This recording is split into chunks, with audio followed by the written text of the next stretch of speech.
ভাগ্য কখনো কখনো আমাদের জীবনকে এমন এক পর্যায়ে নিয়ে আসে যখন আমরা বুঝতে পারি আসল সত্য কী আর পৃথিবী আমাদের কী দেখাতে চায়। সবাই যাকে একসময় পাগল ভেবেছিল তখন এক সুন্দরী যুবতী নিজের জীবন বাজি রেখে তার সাথে বিয়ে করেছিল। কিন্তু শেষে দেখা গেল যাকে একসময় পুরো সমাজ পাগল ভেবেছিল এবং সেই যুবতীও যাকে পাগল ভেবে বিয়ে করেছিল সে ছিল কোটি কোটি টাকার সম্পত্তি এবং মাল্টি মিলিনিয়ার কোম্পানির মালিক।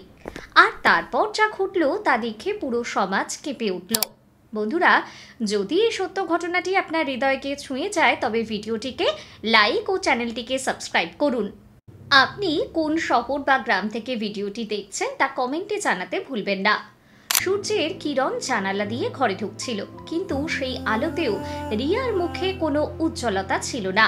আজ তার 18 বছর পূর্ণ হচ্ছে।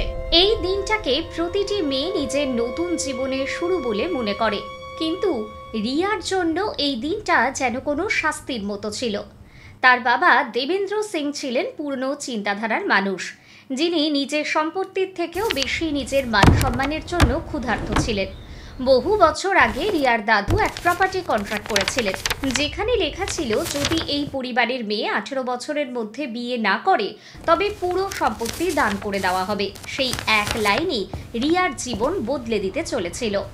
রিয়া ছোটবেলা থেকে পড়াশোনায় ভালো। তার জীবনের দুটি ছোট্ট ইচ্ছে ছিল, এক নিজের চেষ্টায় কিছু করে দেখানো, আর দুই বিয়ের জন্য এমন একজন সঙ্গী খোঁজা যে সত্যিই ভালো মানুষ।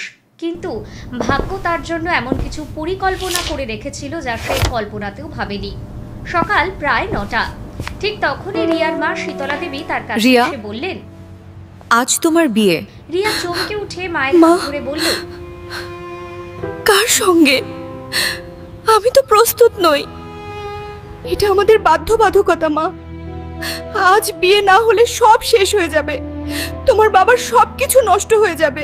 রিয়ার মনে হলো কেউ যেন তার বুকের ভেতর ছুরি চালিয়ে দিল। কেউ তার মতামত জানতে চাইল না। কিছুক্ষণ পর সেই ছেলেটিকে আনা হলো, অজিত। সবাই বলতো সে পাগল, মানসিকভাবে দুর্বল, স্বাভাবিক নয়। রিয়া প্রথমবার তাকে দেখল। সে চুপচাপ দাঁড়িয়েছিল, চোখে এক অদ্ভুত ভয়, মুখে শিশুর মতো নিরীহ ভাব।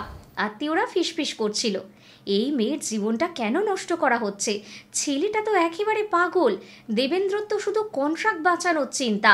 রিয়ার গলা কেঁপে উঠল। সে বলল, বাবা, এই বিয়ে কেন? দেবেন্দ্র কঠোর স্বরে বললেন, শুধু 5 বছর। 5 বছর পর ডিভোর্স দিয়ে দেবে, কন্ট্রাক্ট বেঁচে যাবে, তারপর আমি এক কোটিপতি ছেলের সঙ্গে তোমার বিয়ে করিয়ে দেবো। তুমি আমাদের মান সম্মান, আবেগে ভেসে যাও না রিয়া। রিয়ার চোখ জলে ভরে উঠল। সে ভেঙে পড়ছিল, কিন্তু কিছুই বলতে পারছিল না। সন্ধ্যায় ছোট্ট এক মন্দিরে বিয়ের আয়োজন হলো।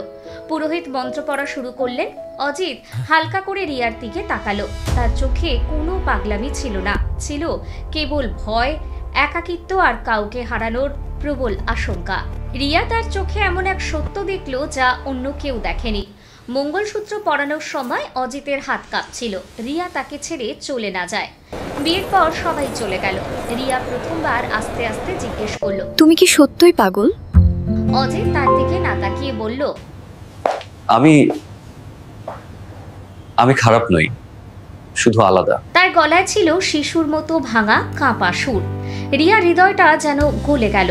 সেদিন রাতে সে ভাবছিল, এই ছেলেটা হয়তো পাগল নয়, শুধু একা, আর হয়তো আমি তার পুরো পৃথিবী হয়ে উঠতে পারি। বিয়ের পরের প্রথম কয়েকটা দিন রিয়ার কাছে সবকিছু এক অচেনা জগতের মতো ছিল। অজিতের অভ্যাসগুলো ছিল আলাদা।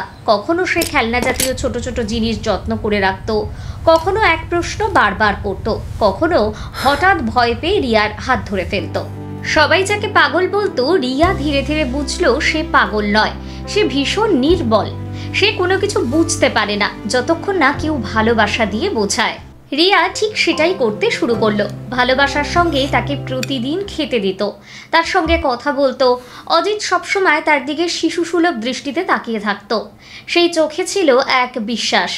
একদিন রিয়া যখন পড়াশোনা করছিল, অজিত চুপি চুপি তার পাশে এসে বলল, তুমি খুব ভালো পড়ো, আমার ভালো লাগে। রিয়া অবাক হয়ে গেল। তার কথার মধ্যে ছিল সত্যতা, ছিল বোঝাপড়া। শুধু সে সকলের সামনে নিজের কথা বলতে পারত না। প্রথম কয়েক মাস এমনভাবেই কেটে গেল। ধীরে ধীরে অজিতের হাত ধরা তার কাছে স্বাভাবিক হয়ে উঠল। রাতে ঘুমোতে যাওয়ার আগে রিয়া তার কপালে হাত রেখে বলতো, ভয় পেও না, আমি এখানেই আছি। এইভাবেই দেখতে দেখতে 5টা বছর কেটে গেল।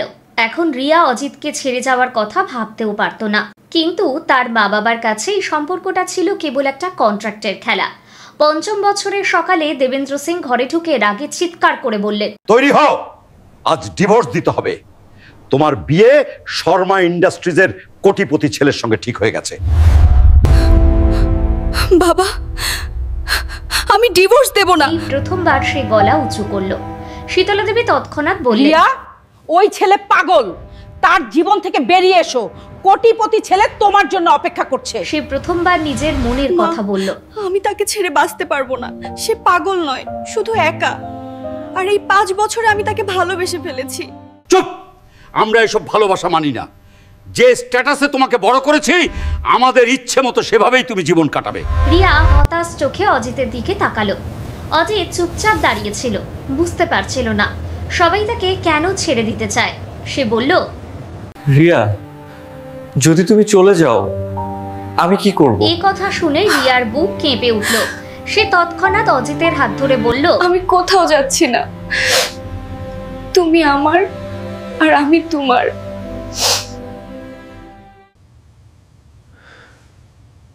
অজিতের চোখে এক ভরসার আলো, যেন এক ভীত শিশুর মনে নিরাপত্তার অনুভূতি জেগে উঠেছে।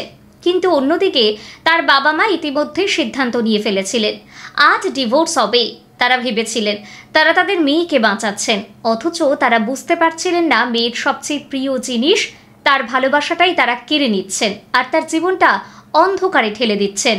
সেই সন্ধ্যা ছিল রিয়ার জীবনের এক অন্যতম সন্ধ্যা। একদিন কোটিপতি পরিবার বরযাত্রী নিয়ে হাজির, আর অন্যদিকে অজিত দাঁড়িয়ে আছে চোখে জল নিয়ে। কিন্তু কেউ জানতো না, যাকে সবাই পাগল বলতো, তার আসল পরিচয় এমন যে একদিন পুরো পৃথিবী তার সামনে মাথা নত করবে। বিকেল প্রায় 4টে। রিয়ার বাড়িতে সাজসজ্জা চলছে। দামি ফুল, আলো, গয়নার ঝিলিক, আত্মীয় স্বজনের ভিড়। সবাই ভাবছে আজ রিয়া পৃথিবীর সবচেয়ে সৌভাগ্যবতী মেয়ে হতে চলেছে। কিন্তু রিয়ার মুখে ছিল শূন্যতা, চোখে ভয়, আর মনে একটাই নাম, অজিত। ঘর ছিল নিস্তব্ধ। অজিত এক কোণে মাটিতে বসেছিল, যেন কেউ তার প্রিয় খেলনাটা কেড়ে নিয়েছে। সে ধীরে রিয়া, ধীরে বলছিল, তুমি যাবে না তো? তুমি গেলে আমি একা হয়ে যাব। আমি কোথাও যাচ্ছি না অজিত। তুমি আমার প্রথম আর শেষ ভালোবাসাও। তাহলে সবাই কেন বলছে তুমি আমাকে ছেড়ে দেবে? রিয়া কিছুই বলতে পারল না। তার মনে শুধু একটাই ভয়, আজকের সিদ্ধান্তে সব কিছু বদলে যাবে। এই সময় দরজা জোরে খুলে গেল। রিয়া, নিচে এসো। উকিল এসে গেছেন, ডিভোর্স পেপারে সাইন করার সময় হয়ে গেছে। রিয়া রেগে গেল। আমি ডিভোর্স দেব না। বাবা, আমাদের কোটিপতি পরিবারের সঙ্গে সম্পর্ক করতে হবে। তারা তাদের ছেলের জন্য তোমাকে বেছে নিয়েছে। স্বপ্ন দেখো রিয়া, ওটাই হবে তোমার নতুন জীবন। আমার জীবন তো তখনই শুরু হয়েছিল যেদিন অজিত প্রথমবার আমার হাত ধরেছিল। আমরা আমাদের বংশের মান মর্যাদা নষ্ট হতে দেব না। দেবেন্দ্র সিং এর কণ্ঠে বজ্রনাদ। সবার মাঝখানে দাঁড়িয়ে ছিল অজিত, ভীত, অসহায়, যেন এই সমস্ত বিপর্যয়ের কারণ সেই। সে আস্তে আস্তে বলল, যদি আমার চলে যাওয়ায় রিয়া খুশি হয় তাহলে আমি চলে যাব। অজিত, তুমি কোথাও যাবে না। কিন্তু ততক্ষণে নিচে বরযাত্রী এসে পৌঁছে গেছে। ঢাক ঢোল, দামি গাড়ি, ঝলমলে পোশাক পরা লোকজন, সব যেন এক রাজকীয় উৎসব। তার মাঝখানে দাঁড়িয়ে ছিল অর্জুন শর্মা, সেই কোটিপতি ছেলে যার সঙ্গে রিয়ার নতুন করে বিয়ে ঠিক করা হয়েছিল। অর্জুনের চোখে ছিল অহংকার। সে মাথা উঁচু করে অবজ্ঞার দৃষ্টিতে চারপাশে তাকিয়ে ঘরে ঢুকলো। সে রিয়ার বাবার দিকে তাকিয়ে বলল, ডিভোর্স পেপার রেডি তো? আমি কিন্তু দেরি পছন্দ করি না। ও, এই সেই পাগল যার সঙ্গে আপনি মেয়ের বিয়ে দিয়েছিলেন? আহা, আপনার সাহস তো কম না, এমন লোকের সঙ্গে মেয়ের বিয়ে। সে এগিয়ে গিয়ে অজিতের কাঁধে হাত রাখলো। ওই পাগল, এদিকে আয়। অর্জুন, হাত দিও না ওকে। অর্জুন হেসে উঠল। এও মানুষ? এ তো আবর্জনা, ফেলে দেওয়ার জিনিস। পরের মুহূর্তেই সে হাত তুলল অজিতকে চড় মারার জন্য। ঠিক তখনই এক দামি গাড়ির দরজা খোলার শব্দে চারপাশ স্তব্ধ হয়ে গেল। গেটের বাইরে ভিড় সরে গেল। সিকিউরিটি গার্ডরা গেট খুলে দিল। ধীরে ধীরে এক বৃদ্ধ ভদ্রলোক ভিতরে প্রবেশ করলেন। রাজকীয় ব্যক্তিত্ব, শর্মা ইন্ডাস্ট্রিজের প্রধান। অর্জুন হতবাক। ড্যাড, আপনি এখানে কিভাবে? বৃদ্ধ সরাসরি গিয়ে অজিতের সামনে ঝুঁকে পড়লেন। সবাই স্তব্ধ। বৃদ্ধ বলে উঠলেন, স্যার, আপনি এখানে, আপনি ডাকলেই আমরা চলে আসতাম। মুহূর্তেই পুরো পরিবেশ থেমে গেল। রিয়া, তার বাবা, মা, অর্জুন, সবার মুখ ফ্যাকাশে। যে অজিতকে সবাই পাগল বলতো, তার সামনে এখন শুধু এক কোটিপতি নয়, বরং এক সাম্রাজ্যের মালিক মাথা নত করে দাঁড়িয়ে আছেন। পুরো হল নিস্তব্ধ হয়ে গেল। যে বরকে নিয়ে সবাই গর্ব করছিল, সেই বরের পিতা এখন এক পাগল ছেলের সামনে নত। অর্জুনের গলা কাঁপছিল। ড্যাড, আপনি আপনি একে চেনেন? বৃদ্ধ কঠিন চোখে বললেন, চুপ করো অর্জুন, তুমি জানো না তুমি কি করেছো? যাকে তুমি পাগল বলছো, যার ওপর তুমি হাত তুলতে যাচ্ছিলে, সে হচ্ছে চৌধুরী ইন্ডাস্ট্রিজের আসল মালিক। চারদিকে কানাঘুষো শুরু হয়ে গেল। সবার চোখে অবিশ্বাস। রিয়ার বাবার মুখে ঘাম। তার মুখের রং পাল্টে গেল। অর্জুন তোতলাতে লাগলো। ড্যাড, এটা কিভাবে সম্ভব? এ তো পাগল। তার বাবা গর্জে উঠলেন, পাগল তুমি? অর্জুন, যাকে তুমি অপমান করছিলে, তার পায়ের নিচে বিশ্বের সবচেয়ে বড় বড় কোম্পানিগুলো নত হয়ে থাকে। ঠিক তখনই বাইরে ডজন খানেক গাড়ির কনভয় এসে থামলো। কালো স্যুট পরা বডিগার্ডরা হলে ঢুকে পড়ল। সবাই একসঙ্গে ঝুঁকে বলল, গুড ইভিনিং স্যার। বলে তারা সবাই দাঁড়িয়ে গেল অজিতের সামনে, যেন সে কোনো রাজা। রিয়ার বুকের ধুকপুকানি বেড়ে গেল। সে বুঝতেই পারছিল না এটা কোনো স্বপ্ন নাকি এমন এক সত্য যা এতদিন গোপন ছিল। ঠিক তখনই এক প্রবীণ অফিসার এগিয়ে এলেন। স্যার, আপনার কথা একদম ঠিক ছিল। কোম্পানির manager, HR head, accounts team এবং কিছু শাখায় গুরুতর গোলমাল ধরা পড়েছে।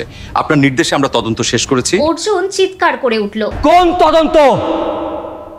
এরা কি আজে বাজে কথা বলছে? বৃদ্ধ অফিসার দৃঢ় কণ্ঠে যে বললেন, কোম্পানির নামে তোমরা গর্ব করছো, সেই কোম্পানির আসল মালিক এখন তোমাদের সামনে দাঁড়িয়ে আছেন, অজিত স্যার। রিয়ার বাবার ঠোঁট শুকিয়ে গেল।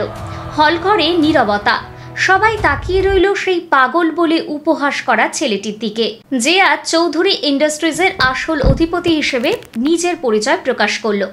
রিয়ার বাবা তোতলাতে তোতলাতে বললেন, মানে অজিত পাগল নয়? বৃদ্ধ ভদ্রলোক শান্ত গলায় বললেন, না, উনি শুরু থেকেই একদম স্বাভাবিক ছিলেন, কিন্তু স্যার নিজের কোম্পানির দুর্নীতি ধরতে, লোকজনের আসল চেহারা দেখতে আর মানবতার পরীক্ষা নিতে তার আসল পরিচয় লুকিয়ে রেখেছিলেন। সবার নিঃশ্বাস একসাথে থেমে গেল। অজিত চুপ করে দাঁড়িয়েছিল। সে বারবার রিয়ার দিকে তাকাচ্ছিল। তার ভয় ছিল যে এই সত্য জানার পর রিয়া হয়তো তার কাছ থেকে দূরে সরে যাবে। অর্জুনের মুখ রাগে লাল হয়ে উঠেছিল। সে এখনো বিশ্বাস করতে পারছিল না যে যাকে সে এক পাগল ভেবে মারতে চাচ্ছিল, সে তার বাবার থেকেও বড় কোম্পানির মালিক। ঠিক তখনই অজিত সবার সামনে এগিয়ে এলো। তার কণ্ঠ ছিল নরম কিন্তু গম্ভীর। অর্জুন শর্মা, তুমি কাউকে সম্মান করতে জানো না। তোমার মতো মানুষই কোম্পানির নাম নষ্ট করে।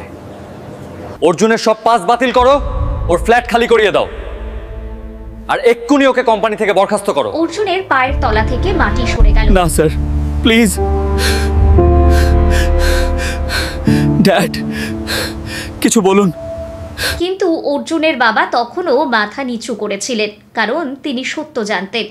তিনি নিজের চোখে বহুবার অজিতকে বড় বড় ডিল ফাইনাল করতে দেখেছিলেন। বহু গুরুত্বপূর্ণ সাইন তার হাত দিয়ে হয়েছিল। অজিত কাঁপা গলায় বলল, আমি গত 5 বছরে শুধু একজন মানুষকে নিজের বলে মানি, রিয়া। রিয়ার চোখে জল এসে গেল। সে ধীরে ধীরে জিজ্ঞেস করল, অজিত, এসব সত্যি? অজিত সরলভাবে বলল, হ্যাঁ, কারণ তুমি আমাকে তখন ভালোবেসেছিলে যখন আমার কিছুই ছিল না, না নাম না পরিচয়। আমি ভয় পেতাম যদি তোমাকে সত্যি বলে দিই, তুমি হয়তো সবার মতো বদলে যাবে। রিয়ার চোখে তখন আবেগের ঢেউ উঠল। কিন্তু গল্পটা এখানেই শেষ হয়নি, কারণ এখনো সবচেয়ে বড় সিদ্ধান্ত নেওয়া বাকি ছিল। অজিতকে আর আগের মতো নিষ্পাপ ছেলে লাগছিল না। তার চোখে এখন এক অদ্ভুত দীপ্তি, যেন সে নিজের আসল রূপে ফিরে এসেছে। অর্জুন ভয়ে কাঁপছিল, তার নিঃশ্বাস অনিয়ন্ত্রিত হয়ে পড়েছিল। সে বুঝে গেছে যাকে সে পাগল ভেবেছিল সেই তার পুরো জীবন ধ্বংস করার ক্ষমতা রাখে। অজিত পকেট থেকে মোবাইল বের করে একটাই শব্দ বলল, স্টার্ট। সঙ্গে সঙ্গে পিছনে থাকা দেহরক্ষী আর কর্মকর্তারা সক্রিয় হয়ে উঠল। একজন এগিয়ে এসে বলল, স্যার, আপনার নির্দেশ অনুযায়ী শর্মা ইন্ডাস্ট্রিজের সেই 5 জন ম্যানেজারকেও সাসপেন্ড করা হয়েছে, যারা গত বছর আপনার কোম্পানির সঙ্গে প্রতারণা করেছিল। অর্জুনের বাবার মুখের রং ফ্যাকাশে হয়ে গেল। তিনি তোতলাতে লাগলেন, স্যার, কিন্তু তারা তো আমাদের সাহায্য করছিল। কর্মকর্তা ঠান্ডা গলায় বলল, সাহায্যের নাম করে কোম্পানির লাখ লাখ টাকার ক্ষতি করেছিল তারা। আর আপনার ছেলে, সে তো মানবতাকে বিক্রি করে কোম্পানির সুনাম মাটিতে মিশিয়ে রেখে দিয়েছে। এখন ওর ফ্ল্যাট খালি করা হচ্ছে, সব অ্যাকাউন্ট ফ্রিজ করা হয়েছে। অর্জুন মাটিতে বসে পড়ল, তার চোখে ভয়ের ছায়া। স্যার, প্লিজ আমাকে আরেকটা সুযোগ দিন। আমি জানতাম না আপনি। এটাই তোমার ভুল অর্জুন। তুমি মানুষকে তার পোশাক আর চেহারা দিয়ে বিচার করেছো, হৃদয় দিয়ে নয়। অর্জুন হাঁটু গেড়ে বসে স্যার, কাঁদতে লাগলো। দয়া করে ক্ষমা করে দিন, আমাদের জীবন শেষ হয়ে যাবে। অজিতের চোখে যন্ত্রণা ঝলসে উঠল, তার কণ্ঠ ভারী হয়ে গেল। আমার জীবনও সহজ ছিল না অর্জুন। আমি একাকিত্বের সাথে বহু বছর পার করেছি, লোকজনের হাসি ব্যঙ্গ সব সহ্য করেছি, কিন্তু কেউ কখনো মানবতা দেখায়নি, একটি মেয়ে ছাড়া। সবাইয়ের দৃষ্টি গেল রিয়ার দিকে। সে কাঁদছিল, কিন্তু তার চোখে গর্ব ছিল, কারণ যাকে সে ভালোবেসেছিল আজ সেই মানুষটির সামনে পুরো সমাজ মাথা নত করেছে। অজিত তার কাছে এসে ধীরে ধীরে বলল, রিয়া, তুমি আমাকে তখন ভালোবেসেছিলে যখন আমি নিজেকেও চিনতে পারতাম না। রিয়া কাঁপা গলায় জিজ্ঞেস করল, অজিত, তুমি কি সত্যই পাগল ছিলে? অজিত হালকা হেসে উঠল। সেই হাসিতে এতটা যন্ত্রণা ছিল যে রিয়ার হৃদয় গলে গেল। না, আমি পাগল ছিলাম না, কিন্তু পুরো জগৎ তাই ভেবেছিল। আমি আমার কষ্ট লুকিয়ে রেখেছিলাম যাতে মানুষ তাদের আসল চেহারা দেখাতে পারে। আমি সরল মুখে সবার নীতি নৈতিকতা যাচাই করেছি। রিয়ার নিঃশ্বাস দ্রুত হয়ে উঠল। তার মনে একটাই প্রশ্ন, তাহলে তুমি কি আমার পরীক্ষা নিচ্ছিলেন? অজিত মাথা নাড়ল। না রিয়া, আমি শুধু পৃথিবীর পরীক্ষা নিয়েছিলাম। তুমি তো আমার জীবনের সবচেয়ে সুন্দর সত্যি। রিয়া হাউমাউ করে কেঁদে ফেলল। সে অজিতের হাত শক্ত করে ধরে ফেলল, যেন কোনো ভয়কে বেঁধে রাখতে চাইছে। কিন্তু গল্পের আসল সাসপেন্স তখনও বাকি ছিল। অজিত নিজের টিমের দিকে ঘুরে বলল, সব ব্যবস্থা বন্ধ করে দাও। যারা ভুল করেছে তারা তাদের শাস্তি পেয়ে গেছে। তারপর সে ভিড়ের দিকে তাকিয়ে বলল, এখন আমার জীবনে একটা মাত্র সিদ্ধান্ত নেওয়া বাকি আছে, আর সেই সিদ্ধান্ত আমি আজ এখানেই নেব। সবার নিঃশ্বাস থেমে গেল। রিয়ার হৃস্পন্দন বেড়ে গেল। অজিত আসলে কি করতে চলেছে? হল ঘরে দাঁড়িয়ে থাকা প্রত্যেকে নিঃশব্দে অপেক্ষা করছিল।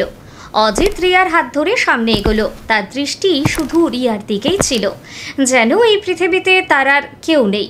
রিয়া ভয় মেশানো কণ্ঠে বলল, অজিত, তুমি কি করতে চলেছো?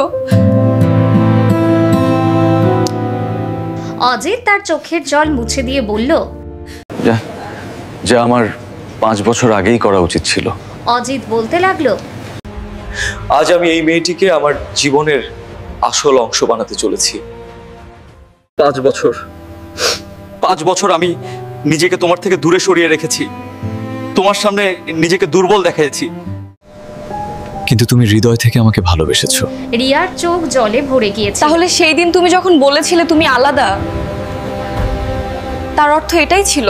অজিত মাথা নেড়ে বলল, হ্যাঁ, আমি আলাদা ছিলাম। যেমন আমি এমন এক সমাজে বড় হয়েছি যেখানে সবাই আমার সামনে নত হয়ে থাকে, কিন্তু কেউ আমাকে বোঝে না। মানুষ আমাকে নাম দেয়নি, উপাধি দিয়েছে, মালিক, চেয়ারম্যান, ডিরেক্টর, কিন্তু কেউ আমাকে মানুষ হিসেবে এক ছেলের মতো ভালোবাসেনি, শুধু তুমি ছাড়াও। অজিতের গলা ভারী হয়ে এলো। রিয়া তার হাত শক্ত করে ধরল। সেই স্পর্শ যেন পৃথিবীর সব মুকুটের চেয়ে দামি। ঠিক তখন অজিত ফোন বের করে নরম স্বরে আদেশ দিল, সব বন্ধ করে দাও। অর্জুন আর তার বাবার বিরুদ্ধে আর কোনো পদক্ষেপ যেন না নেওয়া হয়। সবাই হতবাক হয়ে গেল। তার বাবা কাঁপা কণ্ঠে স্যার। বললেন, আপনি আমাদের ক্ষমা করে দিয়েছেন? ভুলের শাস্তি হওয়া উচিত, কিন্তু সেখানে যেন মানবতা থাকে। ভিড় বলে উঠল, ইনি মালিকই নন, হৃদয়েরও রাজা। অজিত রিয়ার হাত টেনে কাছে আনলো। রিয়া, তুমি কি সত্যই আমার সঙ্গে থাকতে চাও? এখন তো তুমি আমার আসল পরিচয় জেনে গেছো। রিয়া এক মুহূর্তও দেরি করলো না, সে অজিতের গলায় ঝাঁপিয়ে পড়ে বলল, অজিত, আমি তো তোমাকে তখনও ভালোবাসতাম যখন তোমার কাছে কিছুই ছিল না। এখন তোমায় ছেড়ে দেওয়া মানে নিজেকে হারানো। অজিতের চোখে আলো ফুটে উঠল। সে সবার সামনে রিয়ার কপালে সিঁদুরের রেখা টেনে দিল। সমস্ত হল করতালিতে মুখরিত হয়ে উঠল। রিয়ার বাবা মা লজ্জায় মাথা নিচু করে দাঁড়িয়েছিলেন। তারা বুঝে গিয়েছিলেন আসল ঐশ্বর্য টাকা পয়সায় নয়, হৃদয়ে। এভাবেই তাদের ভালোবাসা পূর্ণতা পেল। সমাজের সমস্ত বাধা বিপত্তি পেরিয়ে সারাটা জীবন তারা সুখে শান্তিতে কাটাতে লাগলো। কারণ সত্যিকারের ভালোবাসা কখনো টাকা দিয়ে কেনা যায় না। ভালোবাসা হলো নিঃস্বার্থ এবং তা থাকে মানুষের মনে। আপনারা এই গল্প থেকে কী শিক্ষা পেলেন তা কমেন্টে অবশ্যই জানাবেন। আজকের সত্য ঘটনাটি আপনার বন্ধু এবং পরিবার পরিজনের সঙ্গে শেয়ার করবেন। বন্ধুরা, যদি এই সত্য ঘটনাটি আপনাদের ভালো লেগে থাকে তাহলে ভিডিওটিকে লাইক করবেন এবং চ্যানেলটিকে সাবস্ক্রাইব করবেন। আগামী দিন ফিরে আসবো আরও একটি নতুন এবং আকর্ষণীয় সত্য ঘটনা নিয়ে। ততদিন পর্যন্ত ভালো থাকবেন। ধন্যবাদ। জয় হিন্দ, জয় ভারত।